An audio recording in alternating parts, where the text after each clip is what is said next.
Hello বন্ধুরা, Lamine Yamal ও তার প্রেমের ঝামেলা তার ফুটবল ক্যারিয়ারে কী প্রভাব পড়তে পারে? লামিন ইয়ামাল স্পেনের টপ স্ট্রাইকারদের একজন। তিনি এখন শুধু ফুটবল মাঠেই খেলছেন না, বরং প্রেম প্রীতিতেও খেলছেন।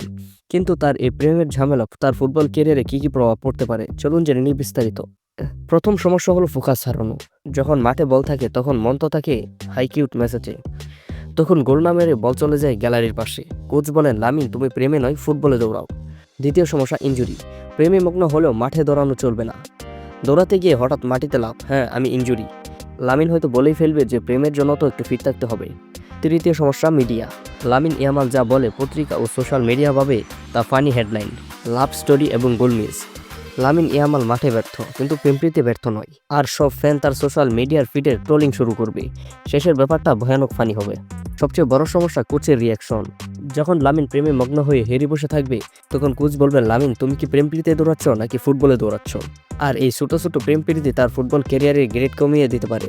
কিন্তু হ্যাঁ, সব ফানি স্টাইলই, কারণ প্রেম প্রীতি মানুষকে মজার পরিস্থিতিতে ফেলে। শেষ কথা, লামিন ইয়ামাল প্রেম প্রীতিতে খুব ভালোই দৌড়াচ্ছেন, কিন্তু ফুটবল মাঠেও তো একটু দৌড়ানো দরকার। আপনি কি মনে করেন লামিন ইয়ামালের এইসব প্রেম প্রীতি খেলাতে তার ফুটবল ক্যারিয়ারে কি সমস্যা হতে পারে?